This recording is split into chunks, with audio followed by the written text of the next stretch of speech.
It was a cold Friday evening in the heart of London, and the lively pub near the city centre was packed with patrons. Music blared through the speakers, laughter echoed, and the scent of fried food mixed with beer lingered in the air. In the corner of the bustling bar, a group of rowdy bikers sat, clad in worn leather jackets and heavy boots. They drank loudly, slammed their mugs onto the table, and acted like they owned the place. The patrons and staff kept their distance. This wasn't a group to mess with. Among the pub staff was Margaret, an elderly black cleaning lady who worked tirelessly to keep the place clean despite the constant chaos. Margaret was well loved by the regulars for her kind smile and gentle demeanor. Though her life hadn't been easy, widowed early, she'd spent years working odd jobs to support her children. Now, her children were grown, but Margaret still worked to make ends meet. That evening, Margaret quietly grabbed her cleaning supplies and made her way to the ladies' bathroom, mopping up the mess left behind by careless patrons. She was accustomed to the job and didn't complain, even when people were rude. As she moved into the larger unisex bathroom next door, the bikers noticed her. "Look at that," grunted one biker, a large man with a greasy beard, as he nudged his friend. "A cleaning lady? Bet she's here to make the place smell real nice." And the group burst into laughter, their deep, rumbling voices cutting through the pub's noise. Margaret ignored them. She'd heard worse. Years of working in tough environments had taught her to stay quiet and focus on her job. "Hey, lady," shouted another biker, a tall man with tattoos crawling up his neck. "You missed a spot." He tossed his empty beer bottle onto the floor, where it rolled toward Margaret's mop. Margaret stopped, sighed softly, and turned to face them. "Please, sir, there's no need for that. I'll clean it up, but you don't need to throw things." The bikers howled with laughter again. "You hear that? Granny thinks she can give us orders," one of them mocked. The tall biker stepped forward, his towering figure looming over Margaret. "You're here to serve, aren't you? So why don't you act like it?" Margaret's hands tightened around the mop handle, but she refused to let them see her upset. "I'm just doing my job, sir. Please, let me be." Another bottle hit the floor, this time shattering into pieces. Margaret flinched as glass scattered across the tiles. "Oops," the greasy bearded biker snickered. "I'm clumsy." The group erupted into laughter once more, emboldened by the lack of resistance. Margaret, with as much grace as she could muster, bent down to sweep up the shards. Her knees ached, but she wouldn't give them the satisfaction of reacting. Unbeknownst to the bikers, however, someone was listening. Inside one of the bathroom stalls, Jason Statham, Hollywood action star and London native, sat quietly, taking in the scene.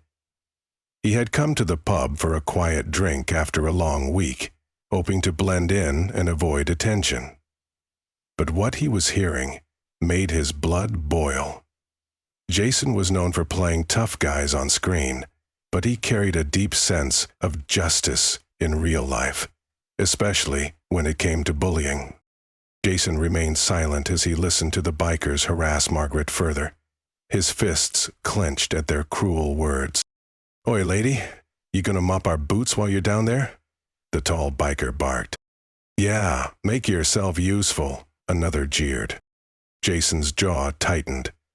Enough was enough. With deliberate calm, Jason pushed open the bathroom stall door. The sound was subtle, but it brought an immediate pause to the bikers' laughter. The men turned, their faces shifting from amusement to confusion as they watched the well-built man step out of the stall. Jason adjusted his leather jacket, his steely eyes locking onto the group. Margaret glanced up, her expression puzzled at first, then hopeful as she noticed the intimidating stranger. Jason stood there for a beat, his silent presence more powerful than any words. The bikers stared, recognizing him almost instantly.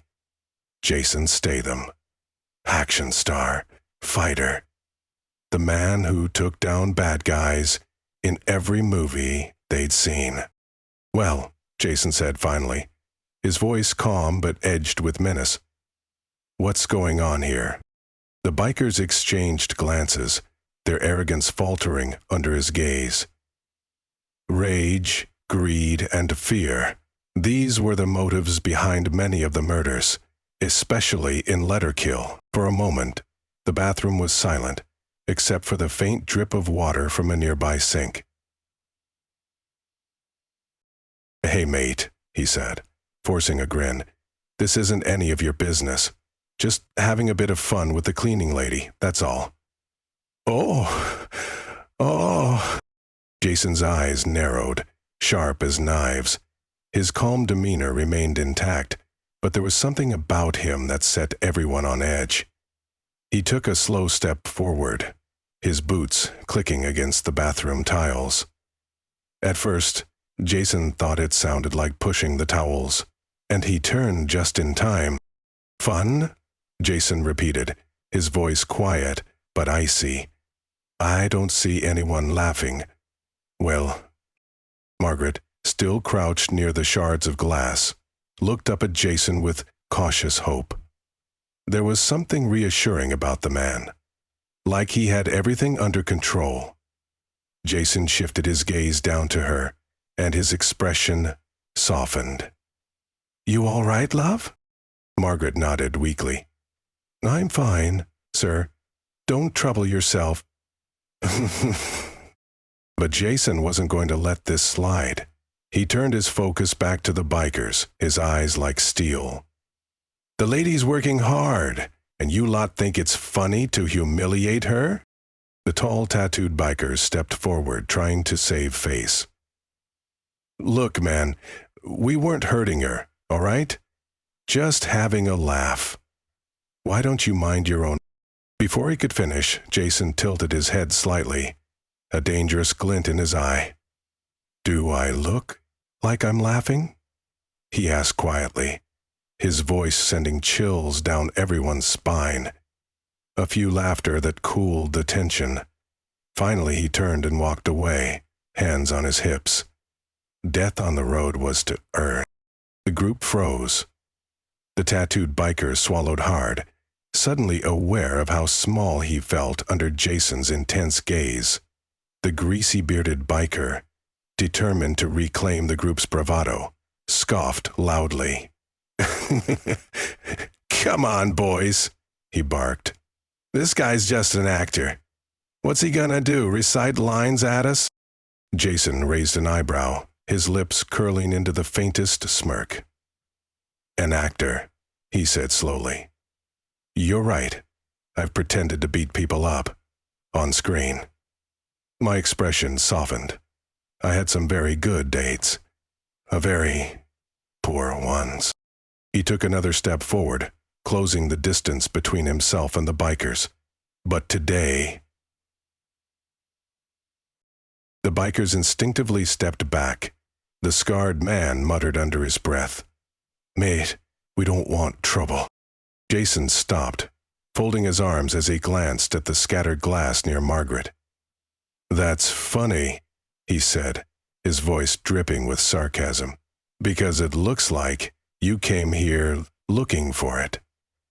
And the bathroom door swung open suddenly, startling everyone. The pub manager, a stout man with flushed cheeks, appeared, looking frazzled. "What's going on in here?" he demanded. "I've got customers complaining about shouting." Jason didn't turn to face him, his gaze locked on the bikers.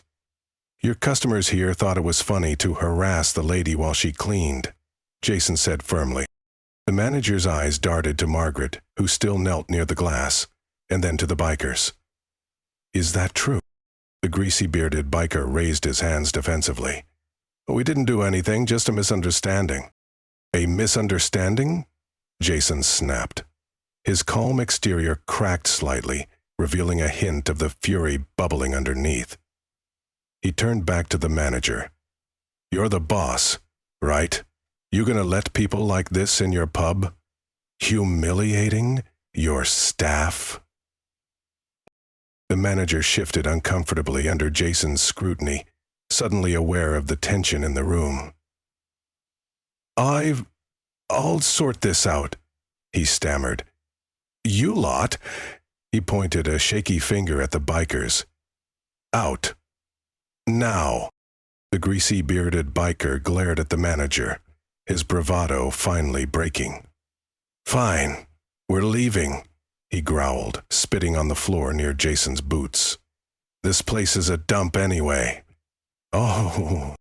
Jason's expression darkened as he took a slow step forward, his voice low and firm. "What?" the biker scoffed, his confidence faltering again. Jason didn't blink. "I said, pick it up." There was no arguing with Jason Statham. Not now. The biker grumbled under his breath as he grabbed a napkin from the counter, wiping the spit off the floor.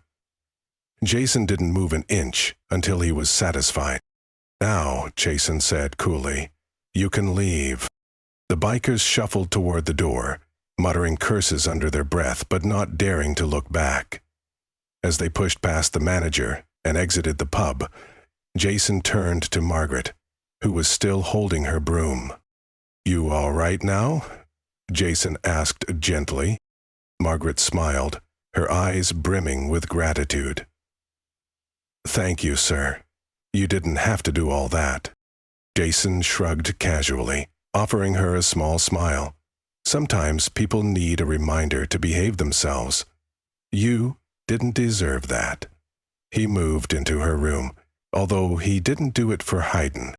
The pub manager cleared his throat awkwardly, looking at Margaret. I'm sorry about the Maggie. You shouldn't have to put up with that nonsense. Take a break, all right?" Margaret nodded, glancing back at Jason.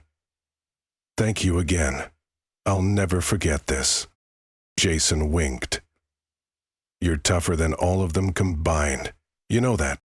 Margaret laughed softly, her spirits lifted. As Jason turned to leave, the entire pub watched him with admiration. Whispers spreading about what had just happened. Margaret laughed softly. Having heard the commotion, whispers spreading about what had just happened, asking Margaret, "How are you, boss?" to your friends, and grabbed his chin. The pub buzzed with energy as news of Jason Statham's confrontation with the bikers spread like wildfire. Patrons whispered to one another, their faces lit up with admiration and disbelief. It wasn't every day that a Hollywood star showed up to defend someone, let alone face down a group of menacing bikers without breaking a sweat. But Jason didn't stick around to bask in the attention. He quietly walked back to his table in the far corner, where his half-finished tea waited for him. Margaret, still reeling from the encounter, made her way to the break room in the back of the pub. She sank into her chair, her hands trembling slightly as she set down her broom. Tears prickled at her eyes, not from fear, but from a deep, overwhelming sense of gratitude. People like Jason Statham didn't often cross paths with people like her. For so long, she had felt invisible, a shadow in the background, unseen and unheard. But today, someone had seen her. Someone had stood up for her. "Are you okay, Maggie?" a soft voice asked. It was Laura, one of the young bartenders, peeking into the room. She had been hiding behind the bar when the bikers caused the commotion. She shifted closer, intending to pass on messages. When she saw Richard, she paused. "I'm fine, dear," Margaret said, dabbing at her eyes with a tissue and offering a small smile. "Mr. Statham handled it," she said. Laura smiled softly. "He's something else." "Isn't he?" Margaret nodded. "He is, but Not just because he's famous. There's kindness in him. Real kindness. Heart and soul. Meanwhile, out in the pub, Jason sat quietly, sipping his tea as he flipped through his phone. He wasn't one for making a scene. As far as he was concerned, he had only done what anyone should do. But then, he caught sight of something that made him pause. The door to the pub swung open again, and in walked the greasy, bearded biker from earlier. Alone, this time. His face was flushed, and he looked both nervous and angry. The entire pub fell silent as he scanned the room. For a moment, his eyes locked with Jason's. Clenching his teeth, he slowly moved toward the door, examining it. Jason slowly set his tea down and stood up. The air felt thick with tension as the biker took a few hesitant steps forward. Patrons held their breath, waiting for another confrontation. But, instead, the biker surprised everyone. I need to talk to that cleaning lady," he muttered, his voice gruff but unsure. Jason didn't move, his expression unreadable. "Why?" The biker shifted uncomfortably under Jason's gaze. I want to apologize. All right." Jason raised an eyebrow, clearly skeptical. And why should I believe that? The biker rubbed the back of his neck, glancing at the floor. "Because I messed up. I was out of line, and I know it." He hesitated, his voice softening. "I've got a mom too, you know. She raised me by herself. I wouldn't want anyone treating her like that." Jason studied him carefully for a moment, then nodded. "She's in the back," he said, his voice calm but firm. "But if you're just here to cause more trouble—" "I'm not," the biker interrupted quickly. "I swear." Jason stepped aside, motioning toward the back. "Then go." The biker shuffled past him, his usual bravado completely stripped away. The patrons watched in awe, whispering among themselves. Jason sat back down, but he kept an eye on the door, ready to intervene, if needed. In the break room, Margaret was still talking with Laura when the biker hesitantly knocked on the doorframe. Both women looked up, startled.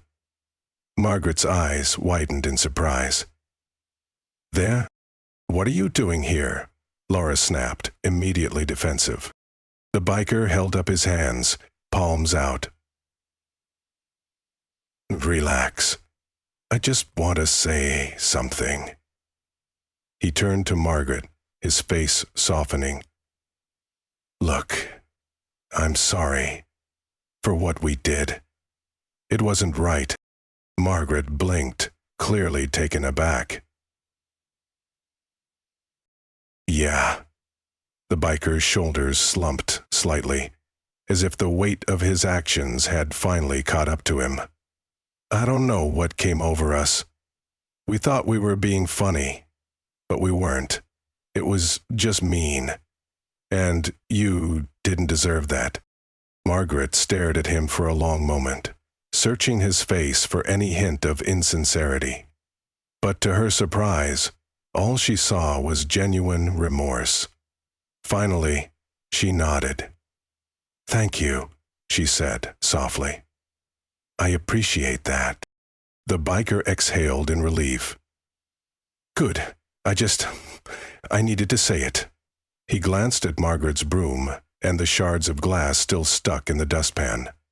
"Can I help clean this up?" Laura frowned suspiciously. "Are you serious?"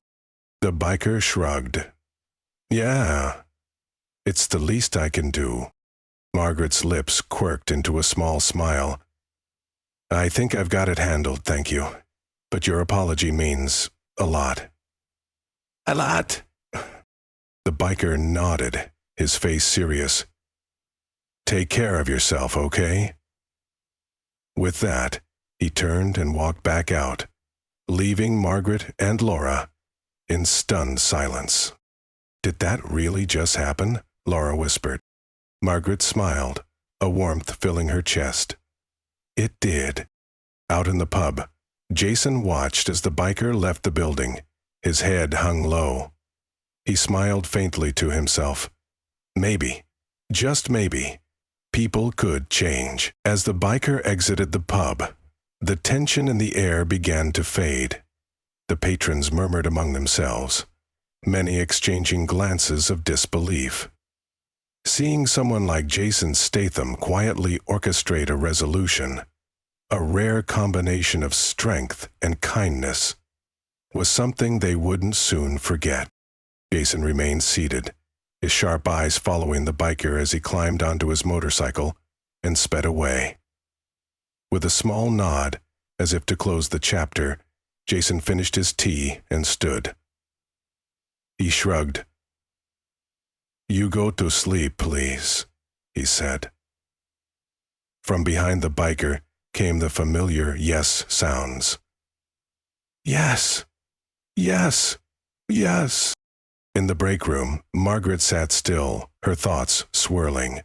She couldn't remember the last time someone had gone out of their way to defend her. It wasn't just the apology that mattered. It was being seen, being valued, even by strangers. A knock on the door startled her once again. She looked up to see Jason standing there, a soft, kind smile on his face. "May I come in?" he asked. Of course, Margaret replied, rising from her chair, flustered. "Please, sit down." Jason stepped inside and took a seat, his demeanor gentle, almost humble. Margaret nodded, though her hand still trembled slightly. "Thanks to you. I can't believe what you did back there. You didn't have to step in." Margaret smiled. Jason shook his head firmly. No one should be treated like that. Ever. Margaret stared at him for a moment, before smiling faintly. "People don't usually notice me. I've spent my life cleaning up other people's messes, working behind the scenes. Sometimes I wonder if anyone really sees me at all." Jason's expression softened. "Well, I see you, and so do a lot of people out there," he added, tilting his head toward the bar. "The world's better because of people like you, Margaret." Margaret blinked back tears at his words, touched in a way she couldn't express. "That's very kind of you to say." Jason reached into his pocket and pulled out a small piece of paper. "I know you didn't ask for anything, but I want to help." He handed it to her. Margaret frowned, puzzled, as she unfolded it. She pointed to his eyes and asked him to say it aloud. "There," she said, and as she pointed, it was a check, a large one. Margaret gasped. "Oh, Mr. Statham, I can't accept this. It's too much." Jason held up a hand to stop her. "You can. And you will. You've spent your life taking care of others. Let someone take care of you, just this once." Conan reached for the man's arm. Sigh. Margaret clutched the check in her hands, overwhelmed. "I don't know what to say." "Say you'll take a day off once in a while," Jason said with a warm smile. "Maybe buy yourself something nice, too." For the first time in a long while, Margaret let out a full, hearty laugh. "All right, I'll try." Jason stood and offered her a small nod. "You're stronger than you know, Margaret. Don't let anyone make you feel otherwise." She frowned. With that, he turned and walked toward the door, leaving Margaret standing there in awe, holding the check as if it were made of glass. As Jason left the break room, the pub erupted in applause. The patrons, who had been waiting for a moment to show their admiration, clapped and cheered, not just for Jason, but for Margaret too. Laura came rushing back into the break room, eyes wide. "Maggie, what did he say? Everyone's cheering." Margaret smiled softly, a tear rolling down her cheek. "He reminded me that kindness still exists." Outside the pub, Jason slipped his sunglasses back on and climbed onto his motorcycle. As the engine roared to life, he looked back at the pub one last time, a faint smile playing on his lips. Then he took a sip and relaxed his lungs with relief. Sometimes, heroes weren't the ones who wore capes or stood in the spotlight. Sometimes, they were the people who quietly went about their lives, unnoticed but strong. And sometimes, it took someone like Jason Statham to remind the world just how valuable those people truly were. As he rode off into the sunset, the pub, and everyone in it, knew they had witnessed something extraordinary. Margaret would never forget the day someone like Jason Statham noticed her and changed her life forever.